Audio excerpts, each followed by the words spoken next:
ఓం భూర్భువస్వః తత్సవితుర్వరేణ్యం భర్గో దేవస్య ధీమహి ధియో యో నః ప్రచోదయాత్. ఓం అసతో మా సద్గమయ తమసో మా జ్యోతిర్గమయ మృత్యోర్మా అమృతంగమయ.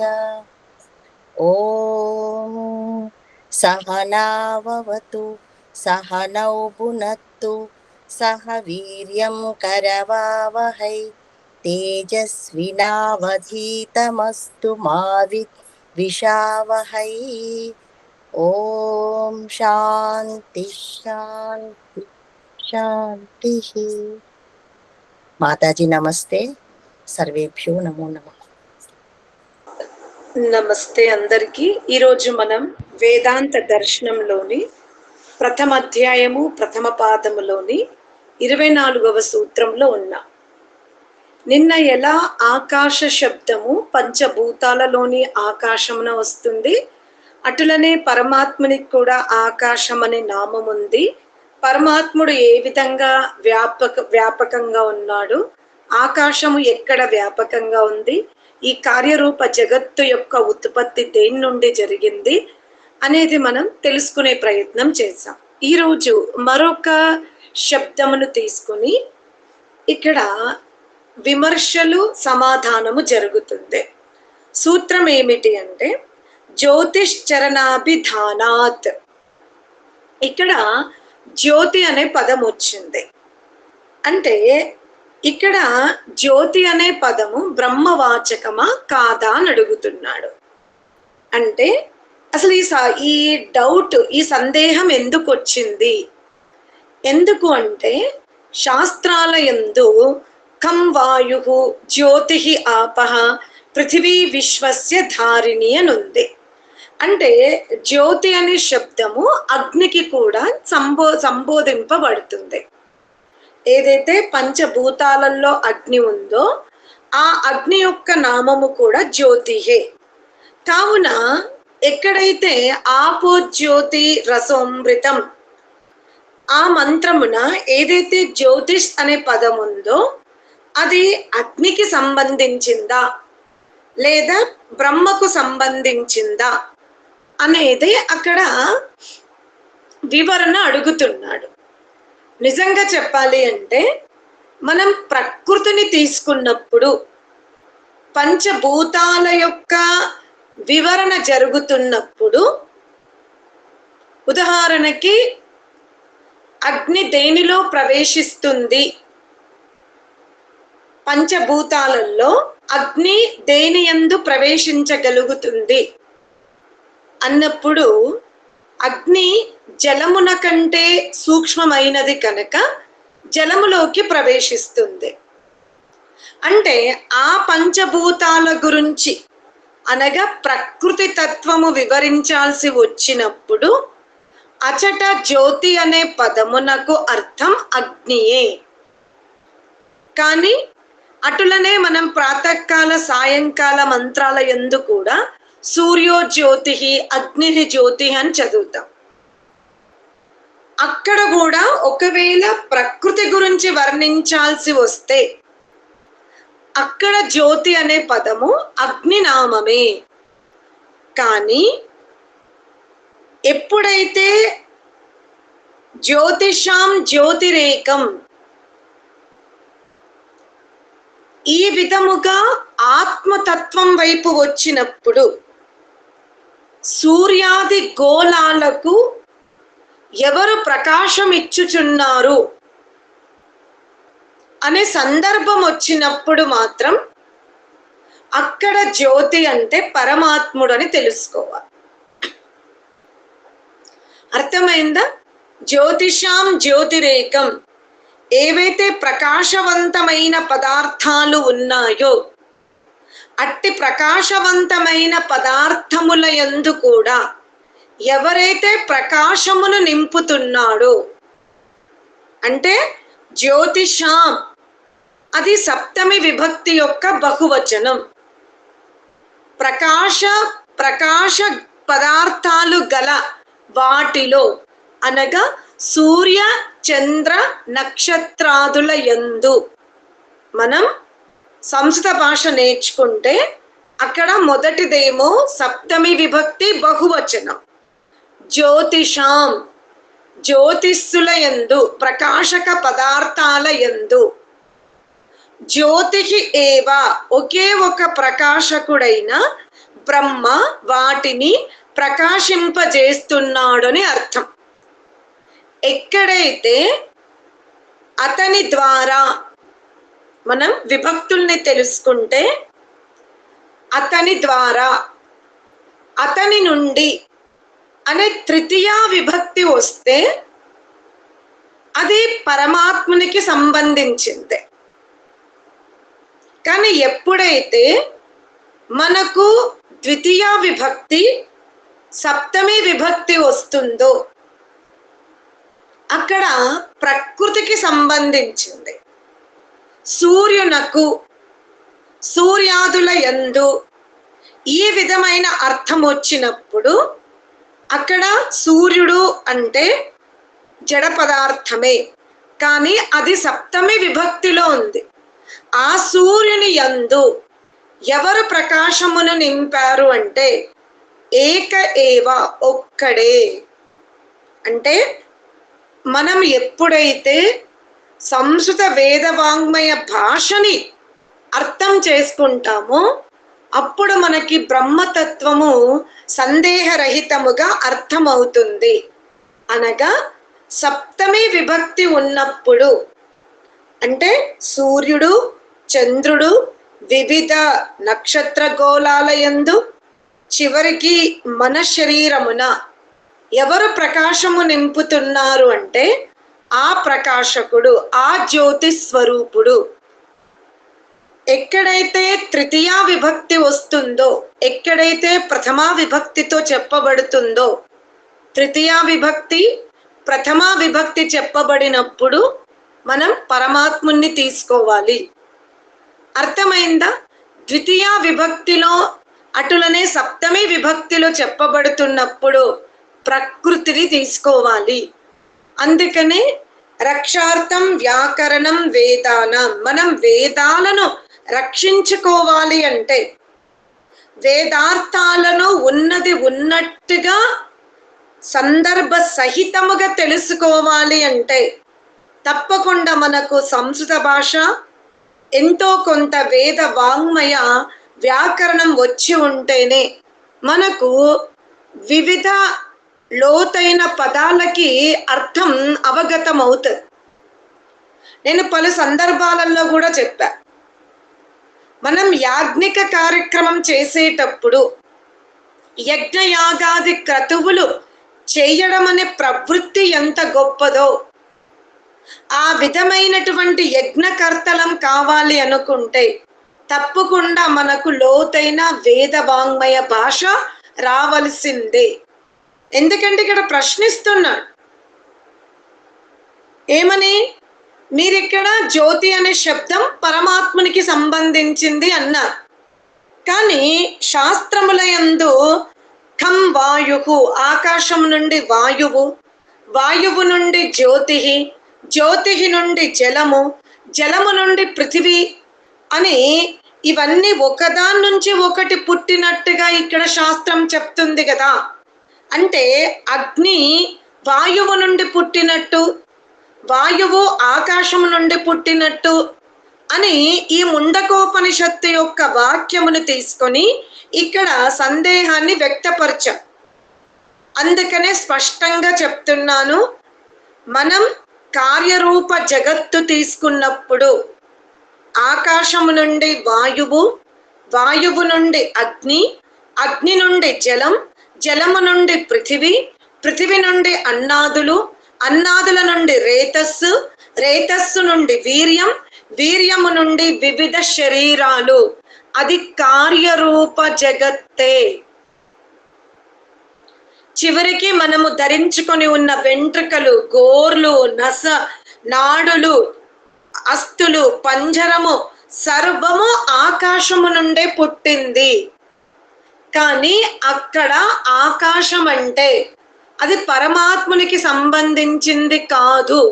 పంచభూతాలలో అత్యధిక సూక్ష్మమైన వ్యాపకత్వముతో కూడుకున్న ప్రవాహముతో నిత్యమైన ఆకాశం.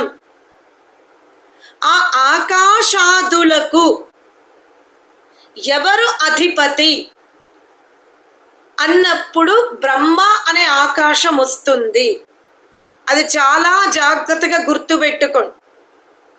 మీరెవరైనా చూడండి, ఆకాశము నుండి వాయువు, వాయువు నుండి అగ్ని అంటే మీ సృష్టికర్త, ఆకాశము నుండి వాయువు, వాయువు నుండి అగ్నిగా పుట్టాడు అని అంటే మీకు స్పష్టంగా తెలియాలి, అది పరమాత్మకు సంబంధించిన జ్యోతి శబ్దము కాదు, అది ప్రకృతికి సంబంధించిన జ్యోతి స్వరూపమే. అంటే అగ్నికి కూడా జ్యోతి స్వరూపం ఉంది, పరమాత్మునికి కూడా జ్యోతి అనే నామం ఉంది. కనుక అజ్ఞాది పదార్థములకు ఎవరైతే ప్రకాశమును ఇచ్చుచున్నాడో ఆ జ్యోతిని మనం తెలుసుకున్నప్పుడు, ఆ జ్యోతి స్వరూపాన్ని మనం ఉపాసించినప్పుడు మనకు మోక్ష ప్రాప్తి కలుగుతుంది. అంటే మీరు హృదయ మందిరములో ఎవరినైతే ఉపాసించాలనుకుంటున్నారో, ఎవరి ఆజ్ఞలో మీరు ఉండాలనుకుంటున్నారో అతను ప్రకృత్యాది పదార్థముల నుండి జనింపబడలేదు. అటులనే ప్రకృత్యాది పదార్థాలు కూడా అతని నుండి జనింపబడవు. చాలా స్పష్టంగా తెలుసుకోండి. ప్రకృత్యాది పదార్థాల నుండి అతను పుట్టడు, అతని నుండి కూడా ఈ ప్రకృత్యాది పదార్థాలు పుట్టవు.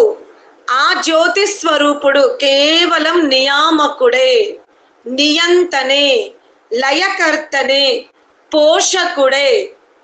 అది మీరు తెలుసుకోవాలి, స్పష్టంగా తెలియాలి. అందుకనే ఏష సంప్రసాదో అస్మాత్ శరీరాత్ సముత్థాయ పరం జ్యోతి రూప సంపద్యస్యేన రూపే నాభి నిష్పద్యతే. ఎప్పుడైతే ఈ జీవుడు, ఇక్కడ మీరు చాలా తెలుసుకోవాలి, చాందోగ్య ఉపనిషత్తులో ఈ పదం వచ్చింది. ఏష సంప్రసాదో అస్మాత్ శరీరాత్, అస్మాత్ అంటే వర్తమానమున, అస్మాత్ పంచమి విభక్తి, శరీరాత్ అస్మాత్ అంటే ఈ శరీరము నుండి, సముత్థాయ వేరయ్యి అంటే అందులో నుండి వేరయ్యి, పరం జ్యోతిం పరం జ్యోతి యందు అతను కలుస్తాడు. అంటే ఇక్కడ ఎవరికి చెప్పబడుతుందో కూడా తెలుసుకోండి. ఎవరైతే సహస్రార చక్రమునందు శరీరములో ఉన్నప్పుడే, మానవ దేహములో ఉన్నప్పుడే, మానవ దేహములోనే మస్తిష్క భాగమున గల హృదయమున ఎవరైతే పరమాత్ముణ్ణి సమాధిలో దర్శించుకున్నారో, ఒకసారి 40 రోజులు 50 రోజులు నిష్ఠగా మనం జపం చేశాం, మెడిటేషన్ చేశాం. అప్పుడు ఒక చినుకులాగా ఆత్మకి ఒక అద్భుతమైన అనుభూతి కలుగుతుంది. ఇది బ్రహ్మతత్వము గనుక చాలా జాగ్రత్తగా వినండి. జీవుడు విఘ్నము కలగకుండా శ్రద్ధతో భక్తితో నిరంతరము యోగాభ్యాసము చెయ్యడము వలన అతనికి ఏదో ఒక రోజు బ్రహ్మ యొక్క అనుభూతి కలుగుతుంది. ఆ తర్వాత అతను మళ్ళీ ఆ స్థితికి చేరుకోలేడు. ఏవో విఘ్నాలు, శారీరక విఘ్నాలు, భోగ ప్రవృత్తి, ఏవో సాకులు ఉన్నవి, అంతే, కుదరలేదు అంతే. ఆ వ్యక్తి గురించి ఈ సూత్రములో చెప్పబడలేదు. ఏమని? అస్మాత్ శరీరాత్ సముత్థాయ పరం జ్యోతిం రూప సంపద్య. ఈ శరీరము నుండి విడుదలై కేవలము ఏదో ఒక రోజు 40 రోజుల దీక్షలో లేదా 1 సంవత్సరం పాటు దీక్షతో చేసి యోగ సాధనలో సమాధికి స్థితికి వెళ్ళి ఒకరోజు ఆ ఆనందమును అనుభూతిలోకి తెచ్చుకున్నటువంటి వ్యక్తి గురించి ఇక్కడ చెప్పబడలేదు. ఎవరైతే ప్రతిరోజు ప్రతినిత్యం సమాధిలో పరమాత్మ దర్శనం చేసుకుంటున్నారో, పరమాత్మని అనుభూతిని నిరంతరం ఆస్వాదిస్తున్నారు. ఒకసారని కాదు, పరమాత్మ ఆనందాన్ని నిరంతరము ఎవరైతే అనుభవిస్తున్నారు, ప్రతిరోజు ఉదయము సాయంత్రం సంధ్యా సమయములో ఈశ్వర ఉపాసన చేస్తూ సర్వకర్మలను ఈశ్వర ప్రణిధానముతో చేస్తూ అష్టాంగ యోగమునే జీవితమును అవలంబించి అపరిగ్రహము, కేవలము వేషధారణ, ఒక ఆశ్రమ నిర్మాణము చేసుకుని ఇలా కాదు, నిరంతరము ఎవని ఆత్మ పరమాత్మని యందు ఉంటుందో, ఎవని ఆత్మ పరమాత్మని సాక్షీభూతముగా చేసుకొని దైనందిన కర్మలు చేస్తుందో అట్టి ఆత్మ ఈ శరీరమును విడిచి, పరం జ్యోతి అన్నాడు, జ్యోతి అనలేడు, గుర్తు పెట్టుకోండి, పరం జ్యోతిలో కలుస్తాడు. ఆ పరం జ్యోతిలో కలుస్తాడా కలువడా అనేది నిర్ణయం. అటువంటి భాగ్యం ఉందా లేదా, అటువంటి అదృష్టం మనకు ఉందా లేదా అంటే యోగ దర్శనకారుడు ఏం చెప్పాడు? జన్మ కథాంత సంబోధ. ఎవరైతే నిరంతరము యోగాభ్యాసము చేస్తున్నారో వారికి జన్మ రహస్యం అర్థమవుతుంది, వారికి జన్మ రాహిత్యం అర్థమవుతుంది. అంటే ఇదే, ఎవరైతే ప్రతినిత్యము అష్టాంగ యోగ మార్గములో ప్రాణాయామము చేసి అన్నమయ, మనోమయ, ప్రాణమయ, విజ్ఞానమయ కోశము వరకు ఆగకుండా ఆనందమయ కోశములోకి వెళ్ళి వర్తమాన దేహములోనే ఆనందమును నిరంతరము అనుభవిస్తున్నారో, సహజమైందో, ఎవరికైతే మెడిటేషన్ చాలా సరళమైపోయింది, కష్టంగా లేదు, పొర విప్పు, ఎలా మామిడి పండు పండితే ఆ పై పొచ్చని మనం ఇలా చేతిలోనే పట్టుకున్నాం, ఇలా కేవలం పైదిలా తీస్తుంటే చాలు రసం ఎక్కడో గోడకు పడిపోయింది, పీచ్ ఎక్కడో పడిపోయింది, నవ్వేసుకుంటాం. అరే అది పక్కనున్న వాళ్ళ మీద పడితే అరే నేనేమి పెద్ద గట్టిగా పితకలేదు. అవును, పండుగా పండితే పైదిలా తీయగానే జారిపోతుంది. అటులనే ఎవరి యోగాభ్యాసం అయితే దృఢమైతుందో, చాలా పాకము చెందుతుందో, వాళ్ళు ఎప్పుడంటే అప్పుడు, ఏ సమయమునంటే ఆ సమయమున కళ్ళు మూసుకొని భగవద్ ధ్యానం చేసుకుంటారు. వారికి సమయము, సందర్భము, ఇప్పుడు అప్పుడు సంకల్ప శక్తి ఏమీ ఉండదు. నేను ధ్యానం చేసుకోవాలి చేసుకోవాలి చేసుకోవాలి ఏమీ ఉండదు. అరే కొద్దిసేపు నేను పరమాత్మునితో ఆనందాన్ని అనుభవిస్తా, అంతే. సోల్ వెళ్ళిపోతుంది, మస్తిష్క భాగమున కాసేపు ఆ మిత్రునితో సంభాషించుకుంటది, మళ్ళీ నాకు పనులున్నాయని కిందికి వస్తుంది. ఇలా ఎవరి ఆత్మ అయితే జ్ఞానము చేత పాకము చెంది సాధనని దృఢముగా చేసుకుందో, ఎవని జీవనములో రాగద్వేషాలు, అసూయ, కామ, క్రోధ ఇవేవి లేవో అట్టి ఆత్మ తప్పకుండా ఈ శరీరమును వదిలిన తర్వాత పరం జ్యోతిలో కలుస్తుంది. అర్థమైందా? ఎవరు అస్మాత్ శరీరాత్ సముత్థాయ పరం జ్యోతి, ఇక్కడ జ్యోతి ఉంది. కానీ మళ్ళీ మనం యజుర్వేద మంత్రము తీసుకుంటే వాయు అనిలం అంటాడు. జీవుడు శరీరాన్ని వదిలిపెట్టిన తర్వాత వాయువు మాధ్యమముగా అగ్ని ద్వారా ఆదిత్య లోకమున ప్రవేశిస్తాడు అని అంటున్నారు. అక్కడ అది కూడా మీరు గుర్తుపెట్టుకోండి. ఎవరైతే సకామ కర్మలు చేశారో, పెద్దగా మోక్షానికి సంబంధించిన కర్మలు చెయ్యలేదు, కానీ ధర్మబద్ధముగా జీవించారు, సమాజమునకు వాళ్ళ వల్ల పెద్దగా నష్టము లేదు, కానీ లోక కీర్తిని ఆశిస్తూ అత్యధిక పుణ్య కర్మలు చేశాడు. అట్టి వ్యక్తి శరీరమును వదిలి ఆదిత్య లోకములో ప్రవేశిస్తాడు. అక్కడ కర్మలకు ప్రాధాన్యం ఇచ్చిన వ్యక్తి అతను శరీరమును వదిలి జ్యోతిం సముద్యతే అంటే అగ్ని ద్వారా ఆదిత్య లోకమునకు ప్రవేశిస్తాడు. అంటే అతనికి బ్రహ్మచక్రము నుండి విడుదలయ్యే భాగ్యము లేదు కనుక కర్మానుసారముగా మళ్ళీ బ్రహ్మచక్రములో గొప్ప యోనిలో ప్రవేశించాలి అంటే అన్నాదుల ద్వారానే శరీర ఉత్పత్తి జరుగుతుంది గనక అన్నాదులకు కారణం వర్షం, వర్షమునకు కారణం ఆదిత్యుడు గనక అక్కడ ఆదిత్య అనే పదం సూర్యునికి సంబంధించింది. అర్థమైందా?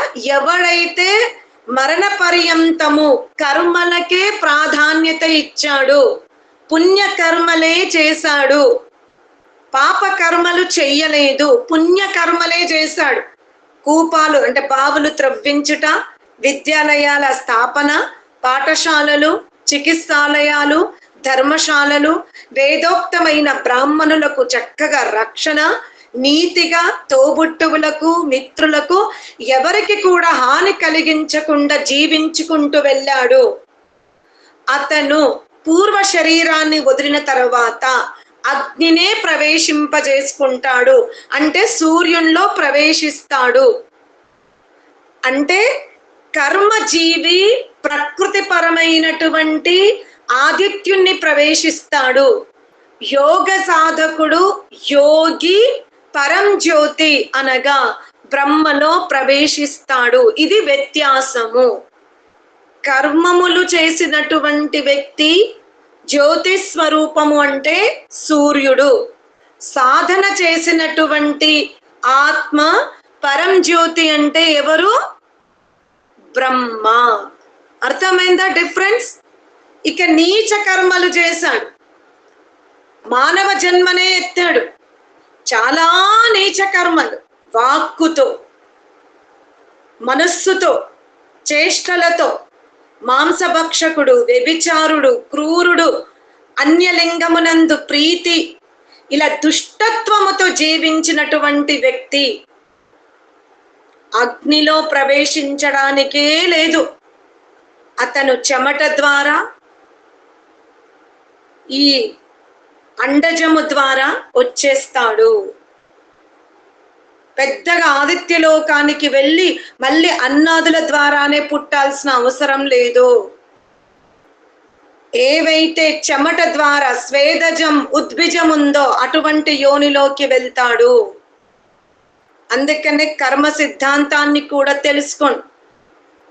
ఎవరైతే తమ దినచర్యలో ఎక్కువ చాడీలు చెప్పడం, ఇతరుల గురించి తెలుసుకోవాలనే ఆసక్తి కలిగి ఉండడం, ఇక్కడి విషయాలు అక్కడ, అక్కడి విషయాలు ఇక్కడ కోతిలాగా గంతులు వేస్తుంటారో, అన్య ధనము మీద, అన్య రూపము మీద, అన్యుల అధికారం మీద ఎవరికైతే ఆక్రమణ ఉంటుందో వారికి పూర్వ శరీరం వదిలిన తర్వాత స్వేదజం ఉద్భిజం యోనులోకి వెళ్ళిపోతారు. ఇక ఎవరైతే మానవ జన్మ ఎత్తి అటు పాపపుణ్య కర్మలు చేసుకున్నారు అంటే వాళ్ళు అనిలంలోకి ప్రవేశిస్తారు, కానీ పశుపక్షాదుల యోనిలోకి వెళ్ళిపోతారు.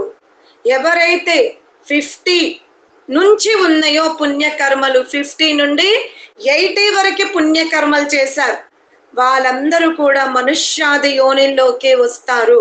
కానీ ఎవరైతే జీవించి ఉన్నప్పుడే నిరంతరము కర్మలని నిష్కామగా మార్చుకొని యోగ సాధననే ప్రధానముగా పెట్టుకొని తీవ్ర ప్రయత్నము చేసి నిరంతరము పరమాత్మని ఆనందాన్ని అరటిపండు యొక్క తొక్కులాగా వాళ్ళు హృదయ మందిరములోకి ప్రవేశిస్తారు, మళ్ళీ సునాయాసముగా హృదయ మందిరము నుండి బయటకు వస్తారో, ఇలా ఎవరి ప్రయాసమైతే జరుగుతుందో వారు బ్రహ్మతత్వములోకి ప్రవేశిస్తారు అనేది ఈ సూత్రం యొక్క అభిప్రాయము. అనగా ఏ జీవుడు ఆదిత్యలోకము నుండి భూమి మీదికి వస్తాడు, ఏ జీవుడు పరంజ్యోతిలో కలుస్తాడు, ఏ జీవుడు స్వేదజం అండజంలోకి వెళ్తాడో ఇండైరెక్ట్ గా మనకు ఋషి చెప్పే ప్రయత్నం చేశాడు.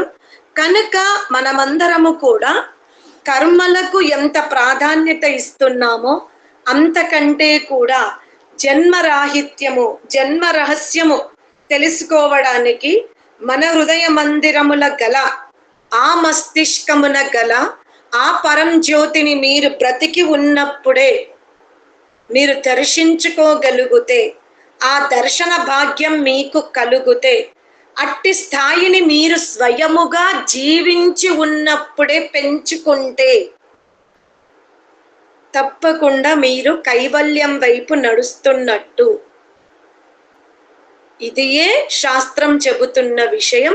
ఓం శాంతి శాంతి శాంతి.